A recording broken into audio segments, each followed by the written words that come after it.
This is Cargill, the largest privately owned company in the United States, and one that some have called the worst company in the world. Many of the world's biggest food chains depend on this one corporation. From the potatoes in your fries to the meat in your burger, the buns, and even the cheese, Cargill supplies it all. At one point, this company even ran its own intelligence agency, which some compared to the CIA. In 2021, Cargill reported an astonishing revenue of $135 billion. The company is run by a secretive family, with 14 of its members ranked as billionaires, and yet most people have never even heard of it. And that's not a coincidence. Cargill goes out of its way to stay under the radar, because the less people know about them, the less they can be held accountable. But the actions this company has taken over the last 40 years are far too big to stay in the shadows. In today's video, we're uncovering the story of a company that holds influence over nearly every major food brand in the world. How did Cargill rise to such power, and what exactly did it do to earn such a notorious reputation? Stick around till the end to find out. If you're interested in stories the world rarely talks about, make sure to subscribe The Parallel Truth on YouTube so you never miss an update. We cover global events that matter, ones that often go unnoticed. Stay informed, stay ahead.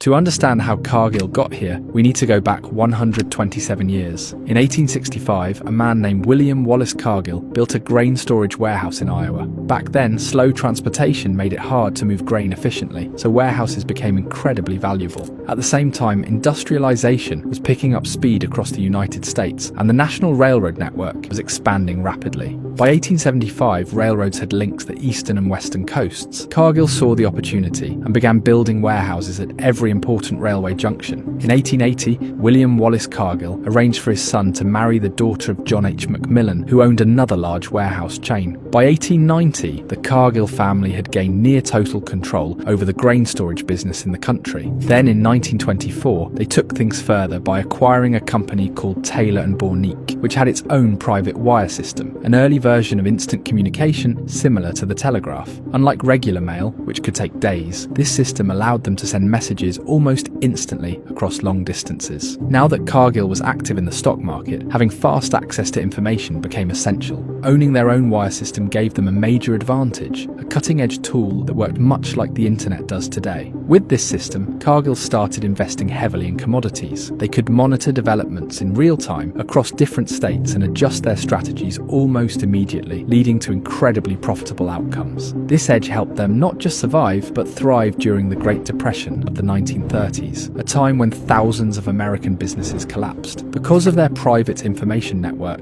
Cargill saw the financial crisis coming before it hit. They began stockpiling massive amounts of grain, so when the grain shortages arrived, they sold off their reserves at double the usual price, making record profits. With the profits they had earned, Cargill began expanding far beyond grain storage. They started buying up farmland on a massive scale, purchasing thousands of acres from individual farmers. At the same time, they invested heavily in transportation, adding trains, trucks, and even cargo ships to their network, aiming to take control of the entire supply chain, from the farm all the way to the consumer. And over the years, they made it happen. By the 1970s, Cargill had gained control over much of America's poultry, dairy, grain, and transport industries. Once they had a firm hold on the US market, they turned their focus outward and began expanding globally. That was a turning point, the moment when Cargill's operations started impacting the lives of people across the world. Around this time, global demand for products like baby formula and chocolate began to rise. Chocolate, in particular, became a booming industry. Even today, the world consumes around 8 million tons of it every year. Chocolate is made from cocoa, which only grows in specific regions. About 70% of the world's cocoa comes from African countries like Nigeria, Ivory Coast, Ghana, and Cameroon, accounting for nearly 80% of the global chocolate supply. To tap into this growing market, Cargill started supplying cocoa to major brands like Nestlé, Mars, and Hershey's. They built cocoa processing plants in places like the Philippines and Taiwan, sourcing raw cocoa from nearby jungles and shipping it out to these global food giants. But as Cargill expanded, it ran into two major challenges. First, labour laws in the region were relatively strict. Second, natural disasters like storms made cocoa farming and transportation more expensive and unpredictable. To Cargill, there seemed to be one clear solution to both problems: a continent struggling with poverty, Africa.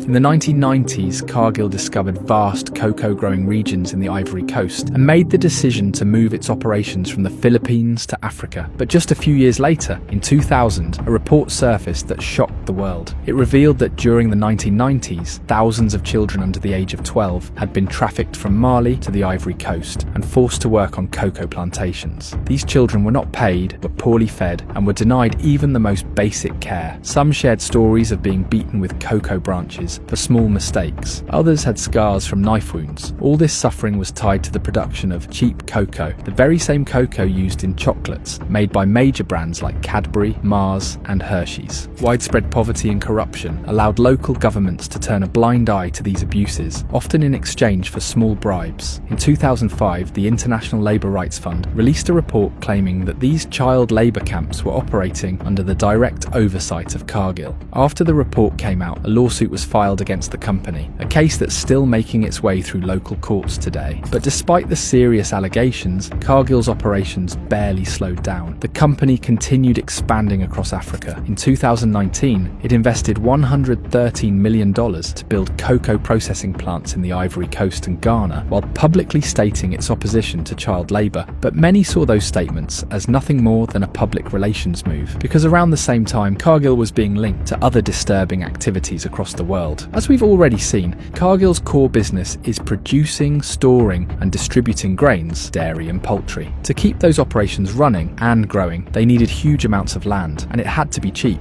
To get that land, Cargill was accused of working with local gangs in multiple countries, using threats and violence to take control of properties. In 2011, in Indonesia, reports claimed that hired enforcers burned down an entire village on Cargill's orders. The reason? Someone from the village had been accused of stealing a single fruit from a company-owned orchard. After the fire, Cargill took over the land. A similar incident occurred in Brazil in 2013. Cargill was accused of sending a private militia to a village to drive out the residents. Witnesses said the militia broke into homes, assaulted women and children, and forced the entire village to flee in terror. Once again, the land ended up in Cargill's hands. In 2018, the company was sued for massive deforestation in the Amazon rainforest, mainly to make room for corn and soy farming. By 2020, reports estimated that Cargill had cleared around 800 square kilometers of forest. Today, that land is used to grow soy, much of which is used to feed nearly 60% of the world's poultry supply. Today, Cargill has grown into a global giant. Along with just 4 other companies, it controls 85% of the world's meat supply. Most major fast food chains get their ingredients directly from Cargill. But behind the tasty burgers, crispy chicken, and sweet chocolates, there are disturbing realities that often go unnoticed. Despite everything that's come to light, most people still have no idea who's really pulling the strings. In many of our countries, we proudly enjoy meals from big-name fast food brands. We assume that because these brands are international, the food must be safe and trustworthy. We eat it without thinking, without asking questions about where it comes from or how it's made. We follow without knowing. But knowledge is power, and my only goal is to help you stay informed